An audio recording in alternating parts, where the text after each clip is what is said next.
Welcome to the Blueprint Podcast, where we throw out the old blueprint so you can become who you were always meant to be. I'm your host, Jason Smith, and if you haven't already, make sure you click the subscribe button and share this episode with your friends on social media and tag me in it at JBirdFit. Today, I have a very special guest for you from Frequency Martial Arts in Bloomington, Illinois, Coach Ed LeMonnier. Coach Ed, I want to thank you for taking the time to be on the podcast today. It is a pleasure to have you on the show. Can you share your personal journey and background in Brazilian Jiu-Jitsu with the audience and what drew you to that particular martial art? Yeah, actually back in 1994, I was 18. I had a friend of mine who was training martial arts at a local school in our hometown. It wasn't jiu-jitsu. It was a Korean martial art called Hapkido. I just fell in love with what he was showing me at work. I mean, this was a time before smartphones. So, you found other ways to occupy yourself when it was slow at work. And then after about maybe 2 years, that's when I first heard of the Ultimate Fighting Championship. And that's where like everyone was like, what is this Brazilian Jiu-Jitsu? This little guy, Hoist Gracie, came in and he like demolished everybody. There was a school that just popped up in my hometown offering Jiu-Jitsu. So I was about 20 years old at the time. And then shortly after I started training, I went off to Illinois State University for college. I dabbled a little bit in their martial arts program there. And then, I was about 2 years out of training martial arts since I was at college. I stayed in Bloomington Normal. I found a martial arts school that offered jiu-jitsu, but it ended up closing. And then about maybe another year and a half, there was a guy at the gym that I was lifting weights at who put up a flyer saying that, he was going to offer jiu-jitsu Tuesday and Thursday nights at the gym. And it was free to try out. So I started training with him. This is back in 2007. Trained with him. We'd have to, roll out the mats. And then when class was over, we'd clean the mats, roll the mats back up, stick them in a corner so nobody would walk across them with the shoes that they had on the street. I had no interest whatsoever in running a martial arts school. I've always been interested in just training. We jumped around at different locations training jiu-jitsu. And then finally, after about 2 years of having our own academy, we had 9 guys on the mats. The owner called me up one day and he said, "Hey, I'm burnt out. There's not a lot of interest in jiu-jitsu in Bloomington, so I'm going to close the school down and focus on my full-time job." I talked to my wife. She gave me, the green light to pursue purchasing the school. So, took the money out of our savings account, and I had 30 days to start putting that money back in. And if it meant I have to sell off some of the mats to get that money back, that's what I needed to do. Just hit the ground running. The day I bought the school, advertised the hell out of it, using radio, social media, and within 30 days I had the money back in the savings account. So my wife was happy that the business was paying for itself. And then over time it was just focusing on the atmosphere of the school, what people were looking for when they were coming to train. I did things where I rented out mat space to other people that were training different styles of martial arts. That really became an issue with the insurance policy, the cleanliness of the school. So when the opportunity came for me to move to this new location, it was, strictly jiu-jitsu. There were more people that were interested in training multiple times a week than there were, hey, I want to train kickboxing, or I want to train judo, or I want to train taekwondo.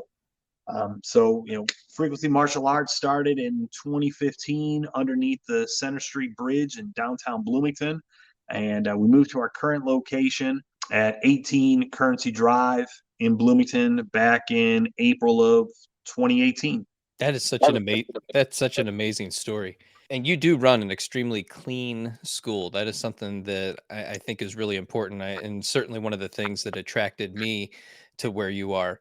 What are some of the fundamental principles that make Brazilian Jiu-Jitsu unique compared to the other martial arts? All martial arts are good, right?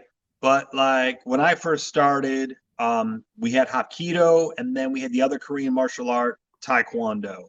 No matter what martial arts you go and train, you have to go. That's the only way you're going to get better. For example, like Taekwondo, there's a certain way you need to stand, have your feet positioned, to execute your kicks and your strikes. There's going to be a lot of flexibility that's going to be needed to deliver those types of kicks and those spinning back punches and axe kicks. Where jujitsu, the thing that drew me to it was that, I saw this small guy, Hoist Gracie, manhandle guys 3-4 times bigger than him, where he was giving up a lot of weight. And he didn't look like he was that muscular. He looked like just an average guy that you would see walking down the street, but he knew how to move his body. He knew how to use leverage. And that's one of the things I tell people when they're like, "Oh, I'm not in shape. I got to wait maybe like 6 more months before I lose like another 10, 15 pounds before I'm ready to come in." And with jujitsu, you're going to get in shape by coming to class, by doing the exercises that we do that are jujitsu specific. And you can be, 18 years old, 120 pounds, and be able to move a 45-year-old male who outweighs you by 100 pounds, just by drilling those techniques. Can you explain the belt system and how that works and what the Yeah, progression to skill level is? yeah, sure. So under Hobson Mora, the head of our affiliate, he's at the time of this video, 8-time world champion, 6th-degree black belt. It's white, green, blue, purple, brown, black. He added the green because what he was seeing is that as guys and girls were training, they say that in the time it takes you to get a blue belt in jiu-jitsu, you could have gotten a black belt in another martial art, which is true. When I trained Hapkido, I started when I was 18. I got my black belt before I was 21. In jiu-jitsu, I was training at white belt, and it took me about 5 years, not five, about maybe 3 years to get my blue belt. So I was a white belt for a year. I was a green belt for a little bit over a year. So just under 3 years to get that blue belt. And, a lot of schools have different systems that they use. Some schools would be like, "Hey, here's the curriculum that you need to know to get to your next belt. And we're going to do a test on this day where you have to drill and demonstrate all these techniques." At Frequency, I can only speak for my school. We have that curriculum. So when you sign up, you get access to, "Hey, I'm a brand new white belt. What are the things that I need to know to go to green?" We don't want to overwhelm you with, "This is what you need to get to green. This is what you need to get to blue, all the way to black." Let's just focus on the baby steps. So as you come to class, we kind of hide those reps in. So whether you're a brand new white belt or you are a black belt, those techniques you're going to be doing as long as you're training jiu-jitsu. So we hide those in. So we don't make a big announcement, "Hey, this is a basic green belt technique that you need to know." We just work that positioning in. And then throughout, the quarter, we'll be like, "Hey, we're going to do a white to green belt workshop at the school on Saturday. You come on in, ask any questions that you may have about those requirements." And you'll see teammates like, "Oh, I know all of this stuff." And it's great that they're familiar with it. Now it's how well are we able to execute it? And you'll have teammates who they're like a sponge. They just absorb everything. Once they see it, they can implement it. And you have other teammates who are like, "Hey, it's going to take me a while to start implementing the movements, getting my body in the right position." So you have some guys who progress faster than others. But the big thing is every time you come to class, you're making some sort of progress. And then obviously, if you go and you compete and you're competing against individuals at your rank, at your weight division, and you're constantly finishing on the podium, you're winning first place all the time. Now you have to look at it's like, well, the trajectory of your progress is going higher. So maybe instead of it taking you 2 years to get to blue, maybe you're there in a year. But we also look to see, how you're acting with teammates. The big fear people have when they're trying something new is they don't want to suck at it, really. Right. You want to come in and you want to, be the best. Well, that's where jujitsu humbles you right in the beginning. So as you're training, you're making that progress. You may have guys who started 6 months after you get promoted faster than you, and that's just because of their mentality, their work ethic, and their memory. I mean, there are times. I mean, I've been training 15 years. I'll have someone ask me a question, and I'm just dumbfounded. I'm like, I have no idea. Show me the position that you're talking about. And they would set it up. I'm like, oh, okay, I know exactly what you're talking about now that I've seen it. So that's the thing I always tell people is that, don't compare yourself to everyone else who's on the mats. Compare yourself to where you were last week, last month.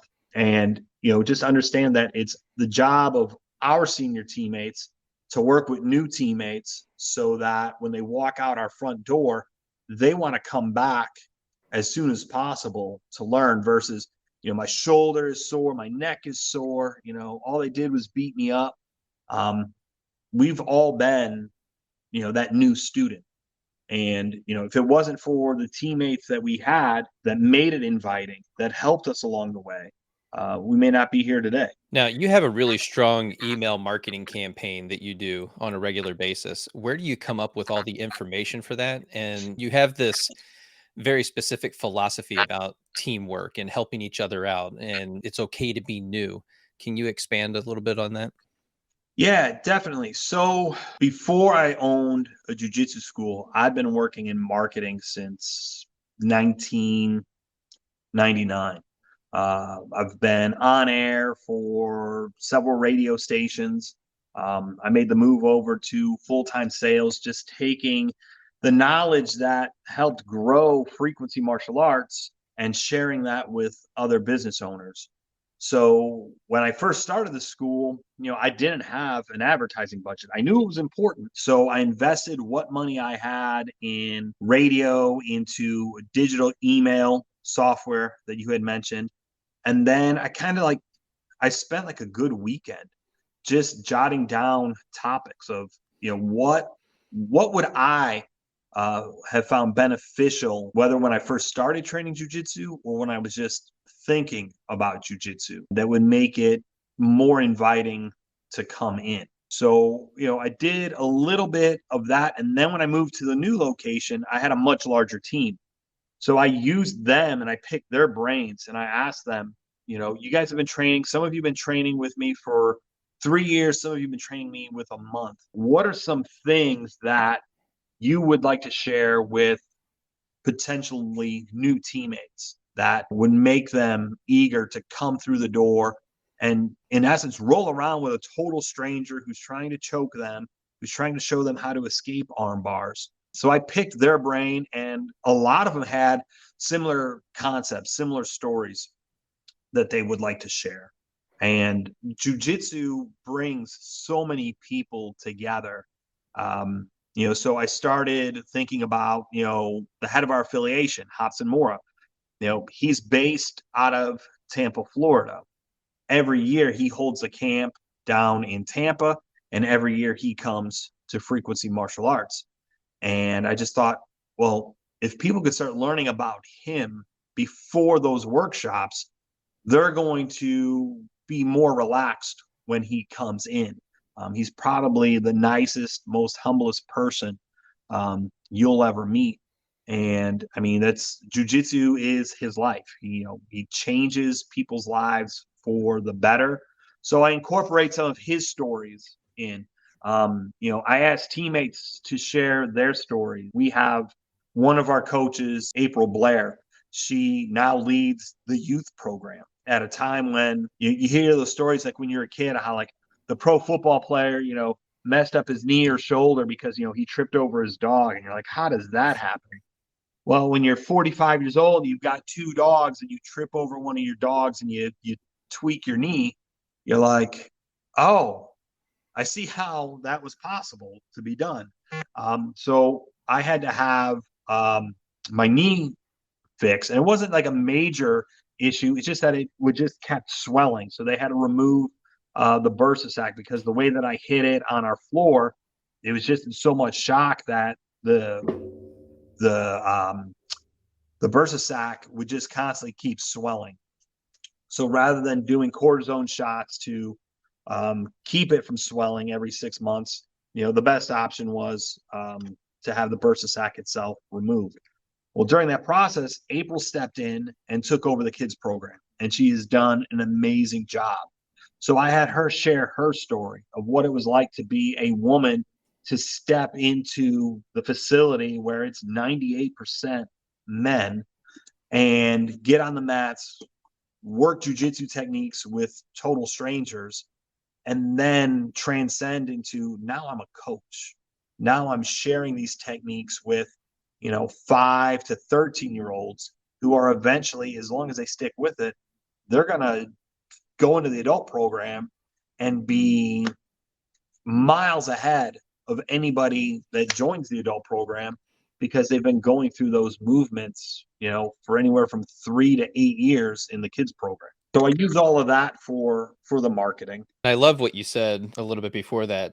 What you're doing when you bring everybody together, you're inspiring people to be a part of something bigger than themselves. And I think for so many of us, we're looking for that connection. We're looking for that sense of community. And I think going to frequency martial arts is a great way to be able to create and cultivate that. Yeah, I mean, it is. And, jujitsu, it's not easy. I always tell people that the atmosphere created by the coaches and the teammates, that's what makes learning jujitsu easy. Whether you've been away from martial arts and you're looking to get back in, or you're starting it for the first time, we typically set our adults up with a one-on-one class with one of our coaches.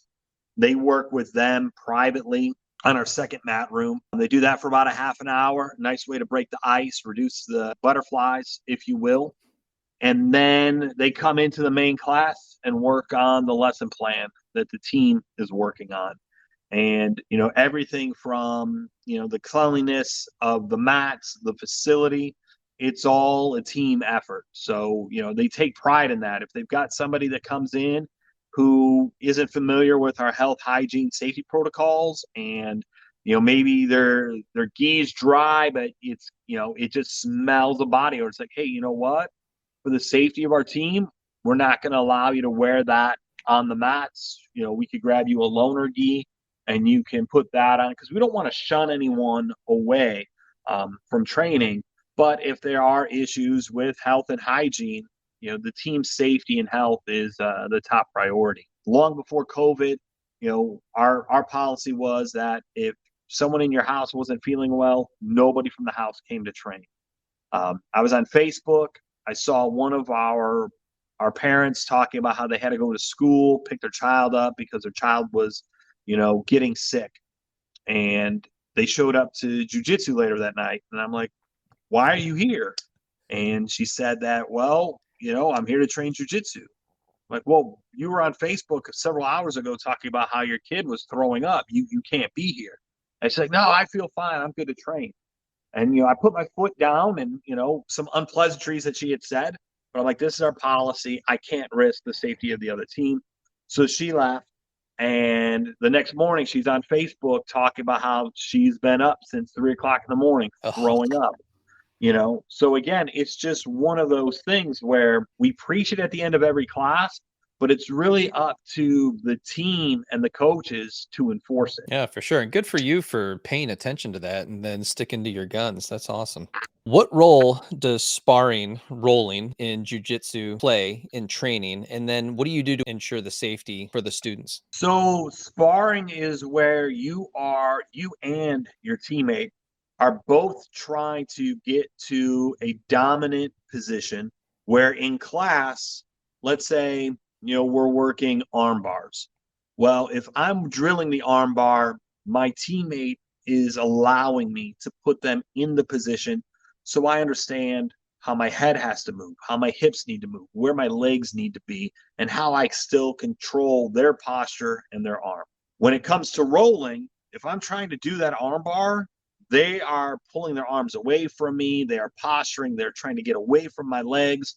So I'm trying to implement the techniques that I'm familiar with against somebody who doesn't want me to have any control of them whatsoever while trying to remain on the offensive. If they get ahead of me and I got to start playing a defensive game, now I got to look at how do I get back into a controlling situation so I can start working the techniques that I'm familiar with. When teammates first come in, we always partner them with a high ranking teammate. It is not the job of our blue belts, our purple belts, our brown belts, and our black belts to use the new teammates as quote unquote training dummies. Their role is to help them get comfortable in uncomfortable positions. So they're going at about maybe 20, 30% intensity when they are rolling with them. So that helps reduce the injury factors, because if you put two new white belts together and they don't know 100% how they're supposed to secure an armbar, and you have the other teammate not really sure which way they're supposed to move to defend the armbar, that's when you're going to have injuries. So we always pair new teammates up with high-ranked teammates, and then we also have a coach or two that are floating around, making sure that in a roll situation, they're not rolling too close to the edge of the mats. They're not rolling too close to other teammates who are rolling. And, we feel that's done a really good job at, one, helping teammates who are new get comfortable with the idea of, hey, someone is trying to armbar me, control me, and I need to protect myself. To where, as time progresses, now they're rolling with more confidence. They have a better understanding of how their body is supposed to move to, one, avoid submissions, but two, how to get out of them. And that's really hard because for many people, their bodies have never moved in that way. They've never been challenged to that degree. And that can be really hard. And like you said before, very humbling. Yeah, it's humbling, and it also teaches patience. Like, Yeah. a lot of people are, really shocked that I don't have a beginner's class and an advanced level class. And I just get that from Hobson. Everyone trains together. If I were to have 10 white belts on the mat and that's all they worked with were just brand new people until they hit, blue belt, and then they went off and they trained with blue belts on up, their progression would be slowed down. At the same time, jiu-jitsu teaches you patience, to where when you are a blue belt, when you're a purple belt, a brown belt, a black belt, and you're working with teammates who don't have as much experience as you have to break down the movements and explain to them, hey, this is why I keep my guard closed. This is why my foot is going on your hip. And this is why I pulled your arm across my chest. Now I'm able to get into the armbar position where, I'm just teaching my oldest daughter how to drive, and I relate jujitsu to driving. I've been doing jujitsu for 15 years. I take a lot of the movements for granted. She said, I've been doing it for so long. And when you're teaching someone to drive, it's like, okay, this is why we check the mirrors. This is why we shift into reverse and back off the driveway. This is why we do the speed limit. This is why we use our turn signal. All these little things that if you've been driving for a long period of time, you take for granted. You just get in your car and go. If all the black belts did was train with black belts and brown belts and purple belts, they would just jump on the mats, warm up for 5 minutes, and go, and not really reinforce the small little details that they need to get better grips, to have better chokes, to get better escapes. Like, oh yeah, I have to lift my hips on an angle to move my opponent's body weight, versus, oh, I just do it because that's the way I've always done it for 15 years. It's really great from a coaching standpoint because it allows you to get other people into the fold and making this stuff happen for you. So you have eyes everywhere on the mat, even though you might not be seeing everything that's happening in the moment. Exactly. And, that's one of the great things too about jujitsu. Like, pretty much every other sport that you may be familiar with, there is a way to do it. There is, a way to hit a baseball. There's a way to throw a fastball. When you hit the ball, you have to run to first. You can't just run to third. In jujitsu, I may show you a technique, but based off of your body type, your skill set, your opponent's body type, you may have to make small adaptations to find success. And that's where, having several coaches throughout the week teaching the same technique, their version of the technique, if you will, it allows teammates to see that, hey, while, Professor Ed teaches it this way, Coach James does it this way, Coach Brianna does it a little bit differently. I'm more built like Coach Brianna, and I find it easier when I do it her way. Hey, man, that's great. You're not going to have a coach standing over you telling you that you did it wrong. If the idea is to control your opponent and apply that submission, if you turn your hips a little differently, your arms in a little different position, as long as you're finding success with it, you're good.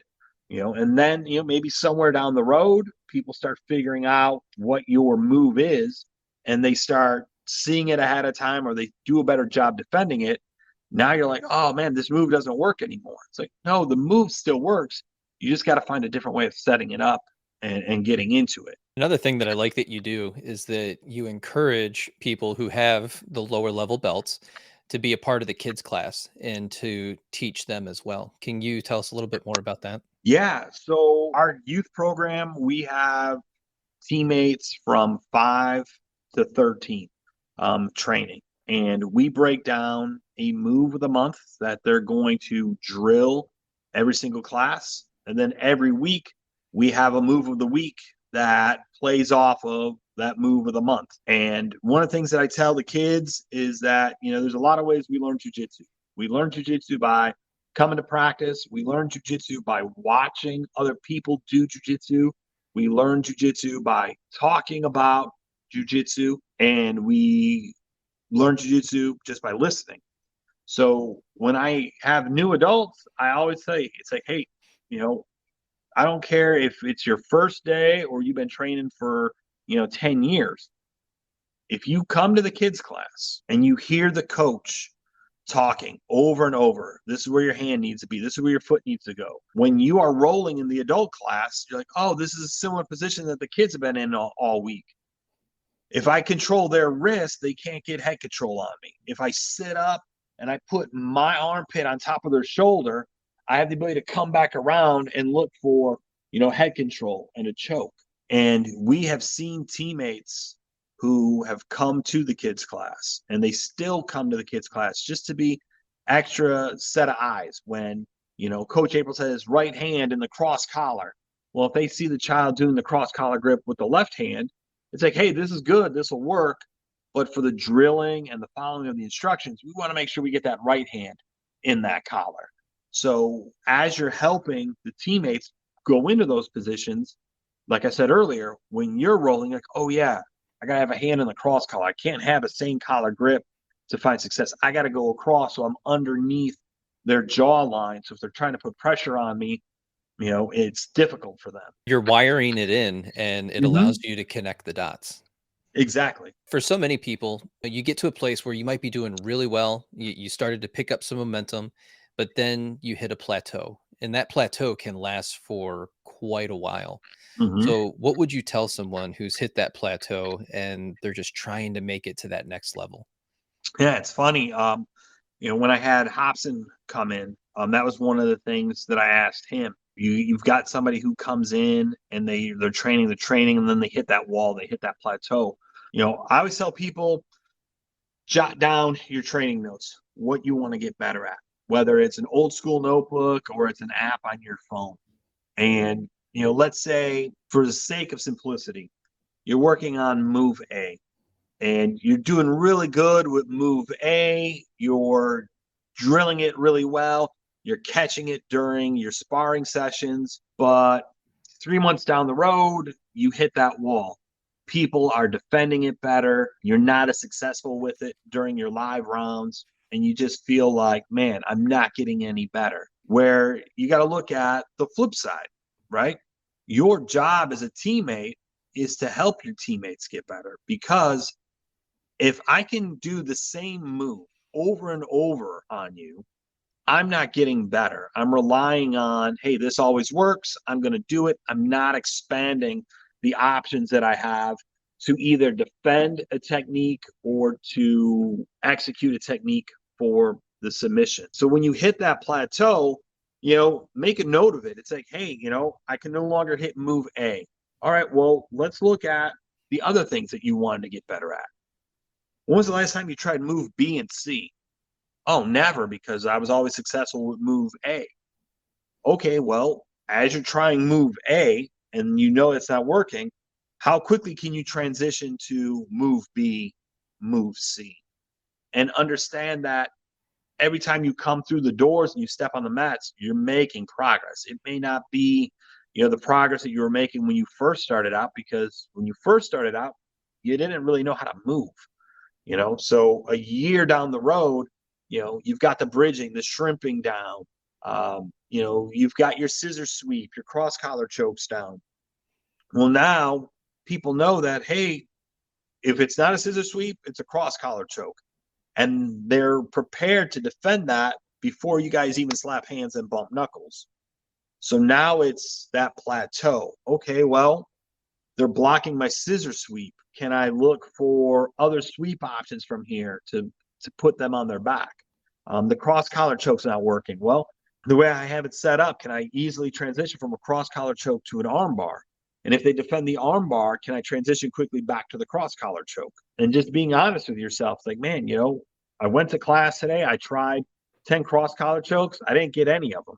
Okay, well, the next time you're at class, how many cross collar chokes you went for? I went for 10. How many did you hit? I hit 5. Okay, so you're making progress. I mean, you hit that little valley where you didn't hit any, but now you're climbing out. It's just that humbling experience where there are going to be days you're the hammer, and then there's going to be a lot of days when you're the nail. Those mental blocks can just be so difficult because you're right. You hit that one thing and then you become a one trick pony where it's like, I do this every time. It's what's easiest. I've never had any resistance to it. And maybe now you're hitting that resistance and recognizing that, oh, I need to learn an alternative way to do this. Exactly. And that's the great thing about, our classes, where we try to do a theme for several weeks to give you different looks. And again, if that first option is always there, hey, great. But as you get more comfortable with it, start playing with the other options, because eventually there is going to be a time when your A game doesn't work and you got to have options to improve your position. For a lot of people, jiu-jitsu they get interested in it because of the competition aspect. So what are some ways that you would prepare somebody who's more interested in going the competition route?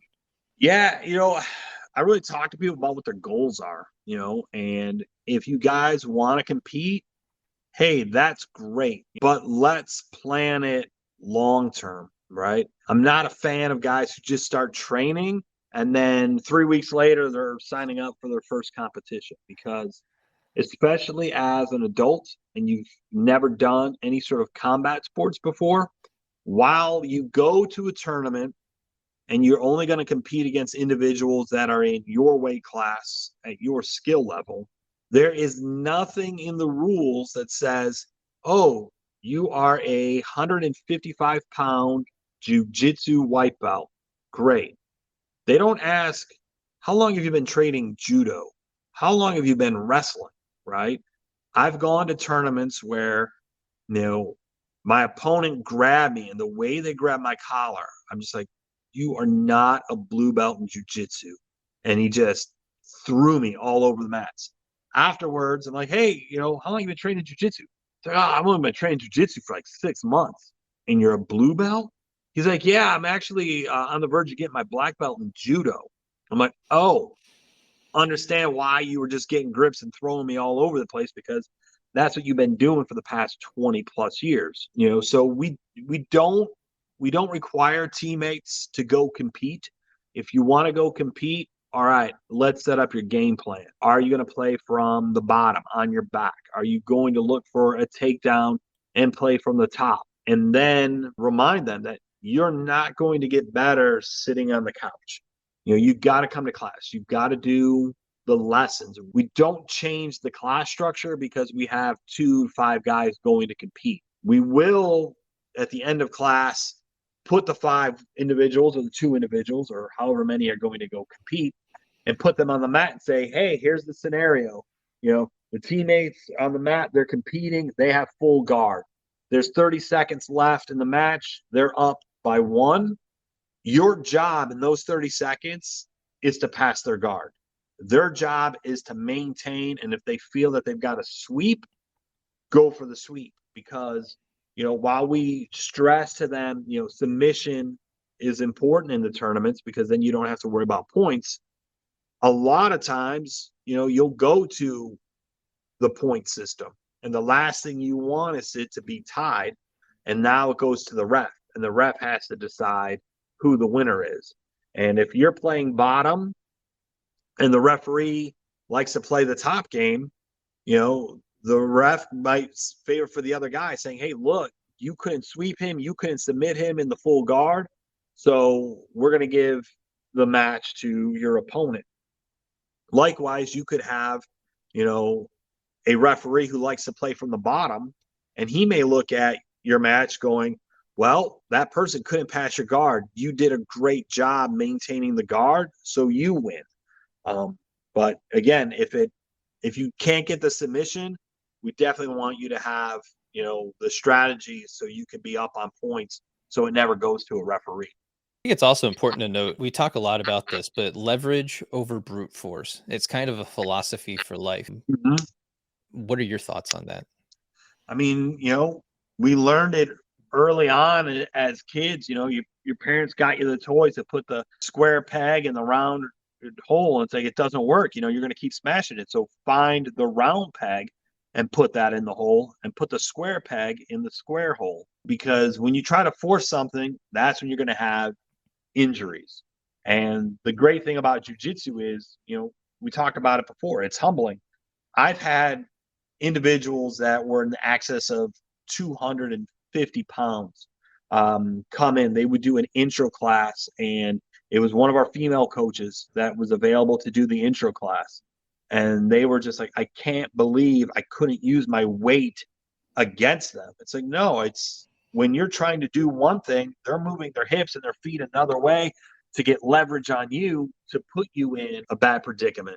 And now you're wasting a lot of energy and you're tiring yourself out while they are just maintaining a pace and a steady heart rate by controlling their breathing. So yeah, in a street fight, strength is going to come into play, right?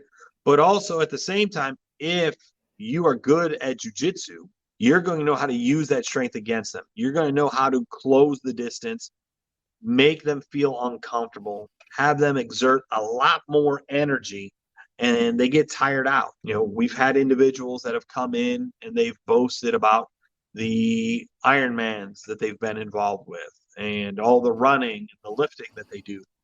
Well, when you've got someone who's 135 pounds on your back that's trying to get your arm, that's trying to get your neck, all that lifting, all that running, it's a totally different kind of cardio. So yeah, you don't have you'll to end up be getting gassed strong real quick. Yeah, and it happens. We just the other night we were doing a roll session to help some teammates that are getting ready for tournaments. And one of the guys who was training is like, hey, I gotta stop. I gotta catch my breath. I'm like, well, if you gotta stop and catch your breath, Time out. that's a verbal tap. You're out. We're gonna bring another teammate in to work with the competitor. And again, it's just one of those things where it's like, okay, how do I get my cardio better? Come to class. Dip your toe into more rolling sessions. And we've seen teammates who've come in and they really, at first, they were there for like the month and then they disappeared for 3 months. And then they came back and it was, okay, I'm going to start going to the kids class, being second set of eyes for the coaches. And I'm going to come to 2 classes a week. And 2 classes became 3, 3 became 4.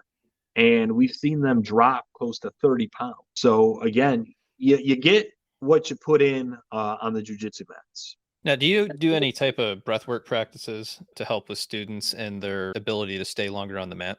I personally work on my breathing when I'm doing yoga. And then when we are rolling or just drilling and you hear a teammate puffing and puffing, it's like, man, this is just a drill, right? Just relax, breathe in, breathe out. If you can't breathe, you can't armbar me. If you can't breathe, you can't hit the choke on me. So we try to get them to control their breathing. We do some things that are called flow rolls, where instead of doing the traditional line drills that you have in class that are jujitsu specific, you and your partner will team up and you'll basically play human chess, where I'm letting you do your move, you let me do the counter, and we just go back and forth. So that's a great way to work on your breathing. It's a great way to understand how moves and counters work with one another, and then if there is someone who after maybe 6 months is still having issues, then we just have them focus just on breathing meditation, like if you will, like when we're doing our stretching, as work, count to your head to 10, nice and slow, but focus on your breathing as you're leaning into the stretch. I love that. I actually picked up a tool from Boss Booten. I don't know if Yeah. you've ever seen these. It's the O2 trainer. And I'm not affiliated with this, but on one side you have a little cap that has a hole in it. And then on the other side is a flap that as you breathe out, the flap will open. Mm-hmm. And it allows you to train those intercostal muscles, create that resilience to that external stress when you're on the mat, when you're rolling, when you're running, when you're doing any type Sure. of physical activity. For so many of us, we breathe in and out through the mouth, and that just puts us in a really stressful state. And you are Mm-hmm. you are going to gas out a whole lot faster than if you start primarily focusing on that nasal breathing and getting those deep nasal breaths as you do it. Yeah, when you see a guy stick his mouth guard out, you know that Yeah, you're he's doing a great gassed. job. Yeah. Yeah. We can't talk about Brazilian Jiu Jitsu without talking about first responders. Yeah. How important, because there's been a shift where I think more and more agencies are looking towards Brazilian Jiu Jitsu.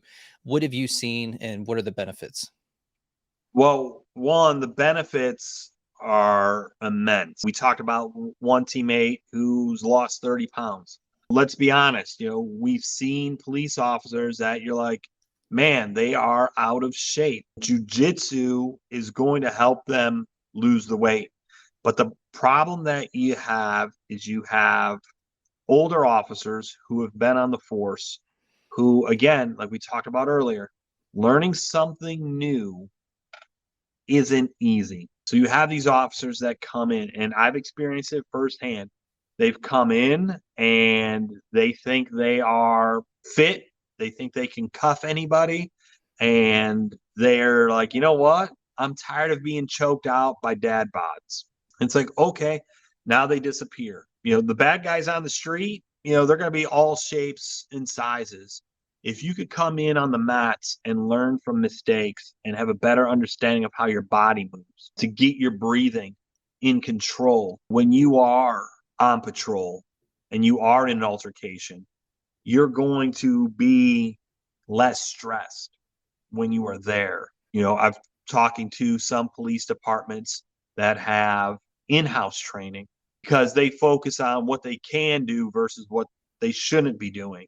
And I told them, I go, your officers come in, I'm not changing the way that I teach because you're a police officer and you can't apply chokeholds. If a criminal puts your officer in a chokehold, your officer needs to know how to get out of that chokehold without having to rely on deadly force. Because if someone puts your hands on your neck, from what the officer told me, that's them using deadly force. So they are justified to use their firearm. We want to avoid that. We want them to be able to protect their firearm. So if you have your firearm holstered on your right hip and you're constantly on the jiu-jitsu mats turning to your left side, well, your firearm is going to be exposed. If you train yourself that muscle memory, get my right hip on the mat. So now in this physical altercation, it's difficult for the attacker to get to my firearm because it's pinned between my hip and the ground. They're going to be better off. We also talked about the injuries that they're having, whether it's from the altercations on work or just the training that they do in-house. So if you have officers who are training 2 to 3 times a week at a jiu-jitsu school, they're going to be in better shape. And I brought that up to one of the chiefs that I was speaking with, was that how many of the injuries that you're dealing with are individuals who train jiu-jitsu on a regular basis? He said none. So again, while you are working the techniques for curing, controlling a subject, looking to put them in cuffs and restraints, you get the muscle memory of how your body's supposed to be moving on the jiu-jitsu mat. So I think it's very important for first responders, whether it's police officers, firefighters, medical personnel. I just saw a video the other day of a woman at a hospital ran behind the counter and attacked a nurse. If you are dealing with people, I think it's important for you to know how to defend yourself, because we live in scary times. And for so many people, they've just never been challenged in that way. Yeah. And so they just don't know how to respond. And so you have to give yourself the tools, or at least begin to teach yourself how to, instead of react, right? Because we're very reactionary to a lot of things that happen in our environment, but to actually have the knowledge, the know-how. You've wired in these tools. You have this experience, you have some resilience, confidence, self-esteem, you've improved your mindset, you're physically, mentally, emotionally, and spiritually more inclined to handle difficult situations when you allow yourself in a closed setting. It is super helpful by the coaches that are there and the people that are putting the effort into you in that community, that you're able to respond to these things as they happen. Definitely. I've had stories of, officers who signed up, they never came to classes, and then, their coworkers shared a story that, hey, they had to have backup call because they had cuffed the subject, but the subject had spun around on them and fell on top of them and pinned them in a way that, they couldn't get out from underneath them. The subject was much bigger than the officer in question. But if you come to class, you do enough bridging, you do enough shrimping, you know how to move to get out from somebody, especially when they don't have the ability to use their hands to control your arms or legs. So if you are, a law enforcement officer, if you are, a first responder, I highly recommend you find a jiu-jitsu school that you could go and train at that fits your schedule. What suggestions would you have for somebody outside of the gym? So they're training, they're doing the work, but what are some things they can do outside the gym to help themselves? Nutrition is huge.